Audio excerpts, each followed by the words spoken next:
आज हमारे समाज में दो ग्रंथों पर सबसे ज्यादा आक्षेप होते हैं।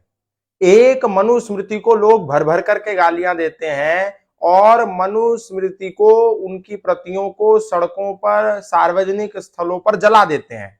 मतलब विश्वविद्यालयों में, किसी सामाजिक क्षेत्र में, किसी सार्वजनिक स्थान पर मनुस्मृति को हाथ में लेते हैं और हाथ में लेते हैं माचिस को, और दोनों को आपस में मिलाकर के मनुस्मृति में सरेआम आग लगा देते हैं, मनुस्मृति को फाड़ देते हैं, मनुस्मृति को कचरे के डब्बे में फेंक देते हैं। और इसके साथ साथ ये सिलसिला विरोध का यही नहीं रुकता। मनुवाद से आजादी, मनुवाद से आजादी के नारे लगाते हुए मनु के पुतले को दहन करते हैं, मनु की मूर्तियों को तोड़ते हैं, मनु का विरोध करते हैं। लेकिन दुर्भाग्य की बात यह है कि ये लोग कभी मनु को पढ़ने का प्रयास नहीं करते, क्योंकि ये लोग मनु को पढ़ते तो पता चलता कि मनुस्मृति में आज कुल पाए जाने वाले 2685 श्लोकों में से 1471 श्लोक तो कालांतर पर मिलावट कर दिए गए, जबकि 1214 श्लोक ही मूल श्लोक हैं। यानी ये जितने भी लोग बवाल कर रहे हैं, जितने भी लोग विरोध कर रहे हैं, जितने भी लोग हिंसकात्मक हो रहे हैं, जितने भी लोग हु हल्ला, हाय हत्या, मारकाट, चीख चिल्लाहट कर रहे हैं, इन सब लोगों ने मूल मनुस्मृति को तो पढ़ा ही नहीं है। इन्होंने तो 1471 उन मिलावटी श्लोकों के आधार पर मनु जी का विरोध करना प्रारंभ कर दिया है। मैं आप सब लोगों को कहना चाहता हूं, जो भी मनुस्मृति का आंख मूंद करके विरोध कर रहे हैं, एक बार मूल अनुसंधान की हुई मनुस्मृति को पढ़िए। अब आप लोग कहेंगे ये तो आप लोगों का एक प्रोपेगेंडा है कि मनुस्मृति का जब विरोध होने लग गया तो आपने अपना पल्ला झाड़ने के लिए कह दिया कि इसमें तो 1471 श्लोक मिलावटी हैं। नहीं, ये बात हम कह रहे हैं प्रमाणों के आधार पर, पुख्ता सबूत के आधार पर कह रहे हैं, क्योंकि यही कुछ जस का तस, सेम टू सेम महाभारत के साथ भी हुआ है। आप लोगों को जानकर के आश्चर्य होगा कि महाभारत में इतनी सारी कहानियां हैं जिसको आधार बना करके लोग शूद्रों में और ब्राह्मणों में भेद पैदा करते हैं, यानी कि समाज के कुछ वर्गों में भेद पैदा करते हैं और ये कहते हैं देखो तुम्हारे महाभारत काल में भी तो जातिवाद था। कहां था? बोले ये देखो द्रोणाचार्य ने एकलव्य को शिक्षा नहीं दी, उसका अंगूठा काट लिया जबकि वो योग्य था, क्योंकि एकलव्य एक शूद्र था, एक नीची जाति का था। देखो शंबुक ऋषि का वध कर दिया राम जी ने, क्योंकि शंबुक एक दलित था। ऐसे नाना प्रकार के उदाहरण प्रस्तुत करते हैं। लेकिन ये बात मैं कह रहा हूं कि ये सब फ्रॉडगिरी है, ये सब झूठ है, ये सब प्रपंच है, ये सब फर्जीपना है। क्योंकि जिस समय महाभारत लिखी, जो आज की महाभारत है, वेद व्यास जी ने जब उसकी रचना करी तो उसका नाम महाभारत नहीं था, उसका नाम था जय संहिता। और वेद व्यास जी ने कितने सूत्र लिखे, कितने श्लोक लिखे जय संहिता में? उन्होंने लिखे केवल और केवल 4400 श्लोक। उनके शिष्यों ने लिखे 5600 श्लोक। टोटल कितने हो गए? कुल योग कितना हो गया? 10,000 श्लोकों का। यानी वेद व्यास जी ने अपने समय में 10,000 श्लोकों की अपने शिष्यों के साथ मिलकर के इस संसार को, महाभारत जो आज की महाभारत है, उस समय उसको जय संहिता कहा जाता था, वो दी।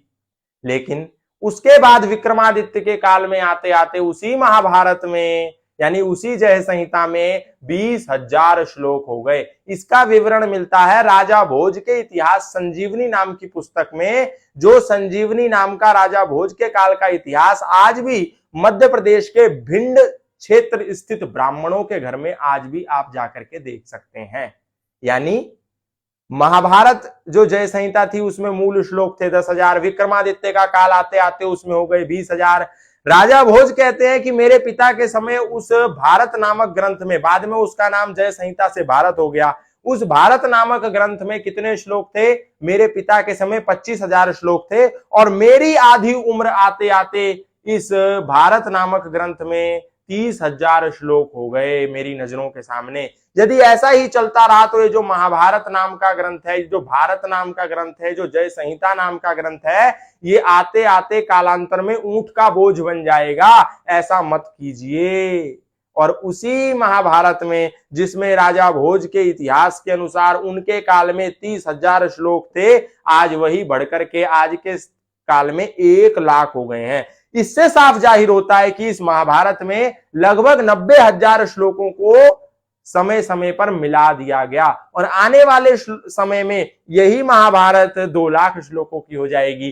फिर 3 लाख श्लोकों की हो जाएगी। और यही राजनीतिक रोटियां सेकने वाले लोग क्या कहेंगे, देखो महाभारत में भी तो एकलव्य के साथ हुआ था, देखो कर्ण के साथ भी तो ऐसा ही जातिवाद हुआ था, देखो शंभुक के साथ जातिवाद हुआ था, देखो निषाद के साथ जातिवाद हुआ था। इस प्रकार से प्रोपोगेंडा करके हमारे ग्रंथों को बदनाम करेंगे। लेकिन आज भी हमारे पास अनुसंधानकर्ताओं की कमी नहीं है। बहुत से ऐसे अनुसंधानकर्ता हैं जिन्होंने विशुद्ध मनुस्मृति का भाष्य कर दिया, प्रोफेसर सुरेंद्र कुमार जी ने, और इस समाज को बता दिया कि जिस मनुस्मृति का तुम विरोध करते हो वो मनुस्मृति मनु द्वारा लिखी हुई नहीं है, वो मनुस्मृति तो किसी ढोंगी, किसी आडंबरी, किसी जातिवादी, किसी पाखंडी व्यक्ति ने लिख दी है। मनुस्मृति तो 1214 श्लोकों की ही मूल है। इसके अतिरिक्त जितने भी श्लोक मनुस्मृति में हैं वो सब वेद विरुद्ध हैं, वो सब मनु ने नहीं लिखे हैं।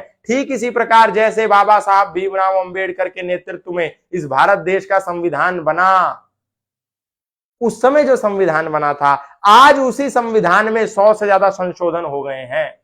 तो क्या कालांतर पर जो गलत भी संशोधन हो गए हैं, क्या उसके जिम्मेदार बाबा साहब भीमराव अंबेडकर हैं?